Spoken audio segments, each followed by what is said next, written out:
हाजिर हैं कंवल शोजब काफी अरसे बाद मंजर आम पर आई है। 9 मई के बाद ये मंजर से गायब हो चुकी थी। तरह तरह की बातें की जा रही थी कि शायद ये आउट ऑफ कंट्री चली गई है, क्योंकि बहुत से जो पाकिस्तान तहरीक इंसाफ के रहनुमा थे, कुछ पहाड़ी इलाकों में जिंदगी बसर कर रहे थे, कुछ शिमाली इलाका जात में जिंदगी बसर कर रहे थे। कंवल शोजब कहाँ पर थी, इनसे पूछते हैं इनके साथ क्या कुछ हुआ, कैसे इन्होंने जिंदगी गुजारी, अब बीती क्या हुई। ये फर्स्ट टाइम इनसे हम पूछने जा रहे हैं। कंवल, कैसा आपने वक्त गुजारा जब मुश्किल हालात है पार्टी के ऊपर, आप लोग खड़े रहे, स्टैंड किया, जरा आप बीती बताइएगा, कहाँ पर आपने जिंदगी बसर की? Thank you very much. मेरे बारे में लोगों ने तो ये कहा कि जी पता नहीं कहाँ स्कॉटलैंड चली गई, तो क्या हुआ। हम लोग 9 मई को 10 बजे रात को डी चौक पे थे और तकरीबन सिविल सोसाइटी की कोई 25-30 कवानीन तो 9:45 बजे के करीब हमें पुलिस सामने खड़ी हुई थी और उन्होंने हमें कहा कि ठीक है, आप अपना पुरअमन एहतजाज रिकॉर्ड कराना चाहते हैं, करा दें। वो एहतजाज रिकॉर्ड कराया, 10 बजे के करीब लाइट गई है और उसके बाद पुलिस ने हम पे धावा बोल दिया और उसमें मैं बहुत शदीद जख्मी हुई थी। वीडियो भी सामने आई, बड़ी बात है। मेरे सर पे बहुत डंडे मारे थे और बैक पे भी आपको? बैक पे बहुत मारा था, टांगों पे। तो मैं उस वक्त जख्मी थी और मेरे साथ ये इधर काफ़ी ख़वातीन है जो मेरे साथ ही थी। फिर हम लोग वहाँ से पहले हमने झाड़ियों में जाके अपनी जान बचाई। मेरे साथ 5 ख़वातीन को वो ले गए प्रिजन वैन में डाल के, जिसमें कासिम सूरी साहब की वाइफ भी थी और हमारी कुछ वर्कर्स भी थी, और बाकी कुछ वो ख़वातीन थी जो PTI से जिनका ताल्लुक नहीं है, वो सिर्फ सपोर्टर है। तो उसके बाद खैर मैं अपने घर वापस चली गई। फिर मेरे से उठा ही नहीं जा रहा था। अगले दिन तो मैं बिस्तर पे थी। 11 तारीख को जिस वक्त आलिया हमजा साहिबा को उठाया गया है, फिर मुझे फ़ोन आया कि आप घर छोड़ दें। बस उसके बाद फिर हमने घर छोड़ा तो 10 महीने बाद ही वापस घर आए हैं। और 11 तारीख को हम सबको स्टॉप लिस्ट में भी डाल दिया गया था, तो बाहर जाने का तो कोई था ही नहीं। दूसरा, हमारे पासपोर्ट ब्लॉक कर दिए गए थे। और बस ये कि हमने उस वक्त अपने थोड़े थोड़े कपड़े उठाए हैं, बच्चे लिए और हम निकल गए। पिंडी में ही थी, ज़्यादा टाइम पिंडी के आउटस्कर्ट्स में रहे हैं और बड़ा मुश्किल वक्त देखा है। और इस बात पे तकलीफ होती थी कि जुर्म तो हमने कोई नहीं किया हुआ था, ना हमने कभी कोई अरबों खरबों के कोई पैसे चोरी किए, ना मेरे वालिद की कोई इंडस्ट्रीज़ हैं। तो मुझे सिर्फ इस बात का दुख था कि इस मुल्क में मैंने जमहूरियत के लिए, हक सच के लिए और आम आवाम के लिए, अपने लोगों के लिए, अपनी ख़वातीन के लिए हमेशा कोशिश की कि एक अच्छे तरीके से हम उनकी रिप्रेजेंटेशन करें, आवाज़ उठाएं। और एक जो हमारी तब्दीली का नारा है उसके ऊपर हमने बिलीव किया।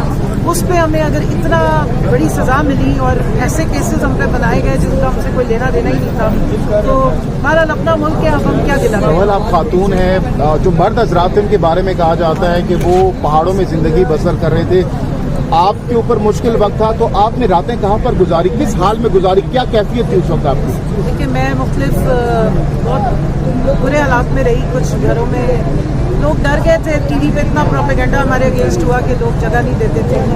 बस फिर कुछ ऐसी जगहों पे भी रहे जो मैं अब क्या बताऊँ आपको। दूसरा, मैं खातून थी तो मैं अकेली तो भाग नहीं सकती थी, तो मेरे हस्बैंड भी मेरे साथ साथ होते थे। बच्चे अलग थे, 6 महीने तक मैं अपने बच्चों को नहीं मिल सकी। फिर मेरी वालदा काफ़ी डिप्रेशन में चली गई, घर वाले बहुत परेशान थे, किसी से हमारा राब्ता नहीं था, नंबर हमने फिर बंद किए, क्योंकि हमें यही नहीं, पहले तो समझ ही नहीं आ रही थी कि हमने किया क्या है जिस बात पे हमें इतनी सज़ा मिल रही है। अभी जब मैं वापस आई हूँ, मतलब जब सामने आई हूँ इलेक्शन लड़ने के बाद भी, इलेक्शन के टाइम पे भी बहुत पुलिस गर्दी और बहुत ज़्यादा तंग किया गया। लेकिन जब मैं तकरीबन 10 दिन अब मुझे हो गए, तो फिर मुझे मालूम हुआ कि जी मेरे पे रावलपिंडी डिवीज़न के हर थाने में केस कटे हुए हैं, हर एक पे मुझे नॉमिनेट किया गया है।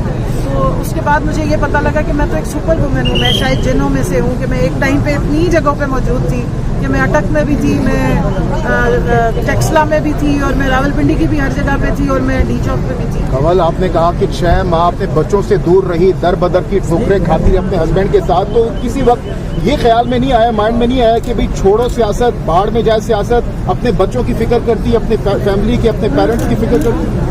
देखिए जी, फैमिली की तरफ से काफ़ी प्रेशर भी आया कि आपने अपनी ज़िंदगी में जो कुछ करना था कर लिया है, बच्चों को तबाह ना करें। क्योंकि मेरा जो छोटा बेटा है वो 8 साल का है, वो डिप्रेशन में चला गया और उसके डिप्रेशन की वजह से ना वो चीखें मारता था, रोता था, उसके नाक से बहुत ब्लीडिंग होती थी। तो बेटी मेरी के पेपर्स थे A लेवल के, जब 9 मई के बाद वो पेपर नहीं दे सकी तो उसका पूरा साल ज़ाया हो गया। ज़ाहिर है वो बच्चे फिर अपसेट हुए। एक बच्चा मेरा पढ़ रहा है, वो 1 साल से आ नहीं सका और 6 महीने हम उनसे मिल नहीं सकते थे और ना हम उन्हें कॉल करते थे।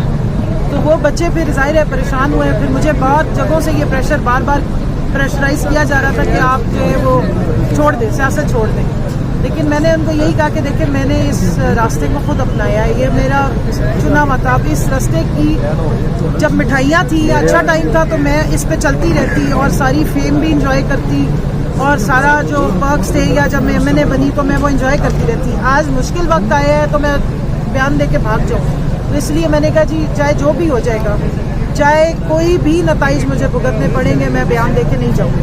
तो कंवल, जब आप साइड लाइन थी तो उस वक्त हम टेलीविजन पर आए रोज देखते थे बड़े बड़े पीटीआई के आपसे सीनियर रहनुमा आते थे, प्रेस कॉन्फ्रेंस करते थे, पीटीआई से लाताल्लुकी का इजहार करते थे, खान साहब पर तनकीद करते थे. तो उस टाइम ये माइंड में नहीं आया कि ये सारे चले गए, अब मैं भी चली जाती हूँ? देखिए उसके बाद मुझे इतना अफसोस होता था कि मैं सोचती थी कि अगर इन्होंने ये सब कुछ किया तो अल्लाह मियाँ मेरे पे ही आजमाइश न डाली, मैं ये नहीं करूँगी कभी. तो उनसे भी मैं उनके बारे में कोई बात नहीं करूँगी. देखिए हर बंदे के अपने मामलात हैं.